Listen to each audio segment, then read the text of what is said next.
Salutations mes amis. Aujourd'hui nous souhaitons aborder avec vous un sujet très sérieux et délicat. Et je suis ravi que ma femme Nancy soit ici avec nous, alors que nous abordons ensemble ce sujet important. Chaque année, les départements des ministères des femmes de la Conférence générale coordonnent la journée d'action mondiale Edit Now, qui a lieu le samedi 28 août. Cette année, l'accent est mis sur la violence et la pornographie chez les jeunes. Ce ne sont pas des sujets habituellement abordés et nous savons que certains seront mal à l'aise avec le sujet. Pourtant, il est essentiel de reconnaître le problème. La pornographie est un problème qui infecte le monde et qui, malheureusement, existe aussi au sein de l'Église. Satan essaie de piéger les gens, surtout les jeunes, dans ce terrible cercle vicieux. Nous devons trouver des moyens de les aider à faire face aux effets destructeurs et néfastes de la pornographie. Avec l'aide de Dieu, nous pouvons faire une différence dans leur vie et les aider à entamer le processus de guérison. Nous ne pouvons pas ignorer le problème de la pornographie. Son utilisation est devenue endémique. Elle touche les hommes et les femmes de tous âges. Elle ne s'arrête pas aux portes de l'Église, ni à celles du foyer familial. Le silence et la honte ne font que perpétuer le cercle. Nous ne pouvons pas rester silencieux. Une déclaration officielle publique sur la pornographie a été publiée le 5 juillet 1990-1990 par le président de la Conférence générale de l'époque, Neil Wilson, mon père, après consultation des 16 vice-présidents mondiaux de l'Église adventiste du 7e jour. Cette déclaration se trouve sur le site que vous voyez ci-dessus. Ce texte stipule ce qui suit. Des tribunaux et des cultures différentes peuvent débattre des définitions et des conséquences de la pornographie, la littérature de déviance sexuelle. Mais sur la base de principes éternels, les adventistes du 7e jour, quelle que soit leur culture, considèrent que la pornographie est destructrice, avilissante, désensibilisante et exploitante. Elle est destructrice pour les relations conjugales.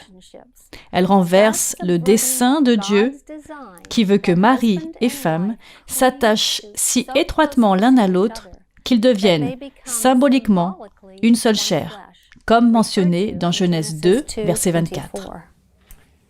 Il est avilissant de définir une femme, et dans certains cas un homme, non pas comme un tout spirituel, mental et physique, mais comme un objet sexuel, unidimensionnel et jetable, la privant ainsi de la valeur et du respect qui lui sont dus en tant qu'enfant de Dieu. Elle désensibilise le spectateur ou le lecteur, elle endort la conscience et pervertit la perception, formant ainsi une personne indigne, comme décrit dans Romains 1, verset 22 et verset 28. Il s'agit d'une exploitation, d'une soumission au désir sexuel et d'un abus de base, de ce qui est contraire à la règle d'or, qui veut que l'on traite les autres comme on souhaite être traité, comme indiqué dans Matthieu 7, verset 12. La pornographie enfantine est particulièrement choquante. Jésus a dit, comme le rapporte Matthieu 18, verset 6, « Si quelqu'un fait trébucher un seul de ces petits qui croient en moi, il vaudrait mieux pour lui qu'on suspende à son cou une meule de moulin et qu'on le jette au fond de la mer. » Aujourd'hui, nous allons partager avec vous quelques points d'une excellente présentation préparée par Erica Jones, directrice adjointe des ministères des femmes de la division nord-américaine de la Conférence générale des adventistes du 7e jour. Vous pouvez télécharger sa thèse, Le problème de la pornographie, addiction, abus et affliction, ainsi que de nombreux autres documents utiles au site indiqué ci-dessous.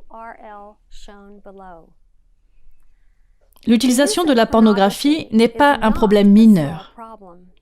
L'âge moyen auquel un jeune est exposé à la pornographie n'est que de 11 ans. Chaque jour, 68 millions de recherches pornographiques sont effectuées sur Internet. Et malheureusement, 47% de ceux qui s'identifient comme chrétiens sont impliqués dans ce monde. Il est intéressant de noter que, selon les recherches, 1/3 des femmes utilisent régulièrement du matériel pornographique. Des études ont montré que le visionnage du matériel pornographique a des effets négatifs sur le cerveau. Une étude de 2016 a examiné les scanners cérébraux IRM de spectateurs de pornographie et a montré une activité accrue de la partie du cerveau qui joue un rôle clé dans la prise de décision et le comportement lié à la récompense. Le cerveau des spectateurs libérait de la dopamine en réponse à la visualisation d'images érotiques. La libération continue de dopamine, qui se produit lorsqu'une personne regarde du porno de façon chronique et compulsive, modifie en fait le système de récompense dans le cerveau. La dépendance modifie littéralement le cerveau. Des études sur le cerveau montrent que si une personne est dépendante à la pornographie, elle a tendance à avoir des problèmes au travail et dans les activités de la vie quotidienne. Plus le nombre d'heures par semaine consacrées à la pornographie est élevé, moins le volume de matière grise du cerveau est important. Vous voyez, les recherches montrent que la dépendance peut survenir en 8 semaines. Cela peut commencer par une simple curiosité, mais au fur et à mesure que l'on expérimente les efforts de la dopamine, on est absorbé. Comme pour une drogue, le spectateur développe une tolérance et a besoin de plus. Et ce qui n'était au départ qu'une simple curiosité se transforme en une dépendance, généralement accompagnée de culpabilité et de honte. La honte est l'élément le plus toxique. La honte est différente de la culpabilité. La culpabilité dit « j'ai fait quelque chose de mal », mais la honte dit « je suis mauvais ». Au cœur de la honte se trouve le dégoût de soi et un sentiment d'inutilité. Les sentiments de solitude conduisent souvent une personne à se soigner par la pornographie, et les jeunes générations d'aujourd'hui sont les plus solitaires de l'histoire. Une enquête récente menée aux États-Unis a montré que 30% des personnes nées entre 1977 et 1994 déclarent se sentir seules et 22% affirment ne pas avoir d'amis. Les personnes nées après 1994 sont encore plus solitaires. En outre, des études montrent que si une personne se sent chroniquement seule, elle est beaucoup plus susceptible de faire un usage régulier de matériel pornographique. Ce sont là quelques-uns des nombreux effets dévastateurs de la pornographie, et en tant qu'Église, nous devons être conscients de cette situation et fournir une orientation pour l'espoir et la guérison par divers moyens. Encore une fois, vous trouverez de nombreuses ressources intéressantes à l'adresse suivante, woman.adventist.org/enditna-day. Seul le Christ peut apporter la vraie guérison. Il nous est dit dans Romains 12, verset 2, d'être transformés par le renouvellement de l'intelligence. Si vous luttez contre la pornographie, lorsque la tentation se présente, arrêtez-vous et réfléchissez. Reconnaissez-la pour ce qu'elle est et adressez-vous à Dieu en lui demandant de vous donner la force de résister et de fuir la tentation. Et Paul nous dit de fixer nos pensées sur ce qui est vrai, de centrer nos pensées sur ce qui est vrai. Dans Philippiens 4, verset 8, nous lisons « Enfin, frères et sœurs, portez vos pensées sur tout ce qui est vrai, tout ce qui est honorable, tout ce qui est juste, tout ce qui est pur, tout ce qui est digne d'être aimé, tout ce qui mérite l'approbation, ce qui est synonyme de qualité morale et ce qui est digne de louange. » Nos pensées peuvent être très puissantes. Et il nous est dit ici de fixer notre esprit sur ce qui est pur, vrai et juste.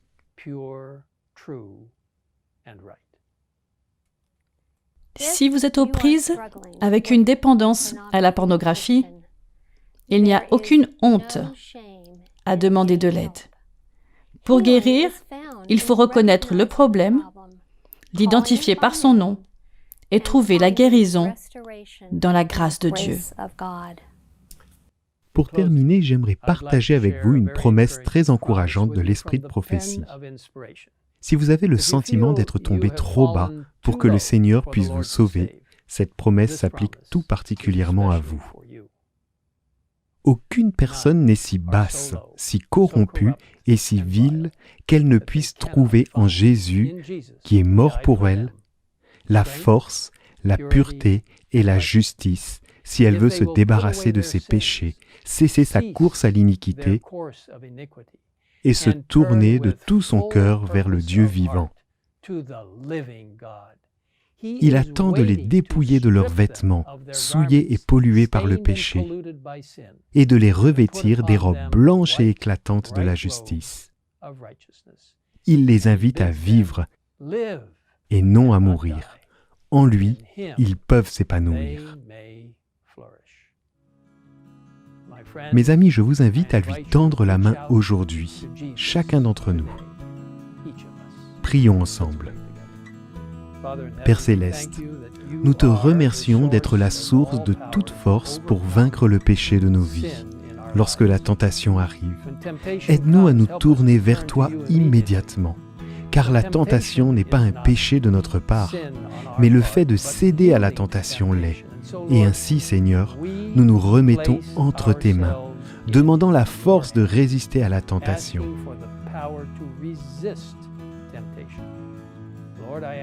Seigneur, pour ceux qui luttent contre le terrible péché de la pornographie, je te demande de les aider à trouver en toi le soulagement, le salut et l'espoir alors qu'ils résistent à cette terrible tendance.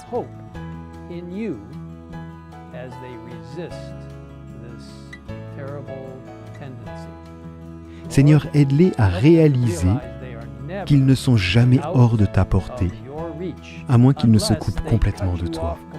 Alors Seigneur, aide-les à te chercher, aide chacun de nous, car nous sommes tous des pécheurs qui ont besoin de la grâce de Jésus-Christ, de sa justice transformatrice et salvatrice, pour nous aider à devenir de plus en plus comme le Christ. Merci de nous écouter dans cette prière. Nous nous confions entièrement à toi. Nous te le demandons au nom de Jésus. Amen. In Jesus' name we ask it. Amen.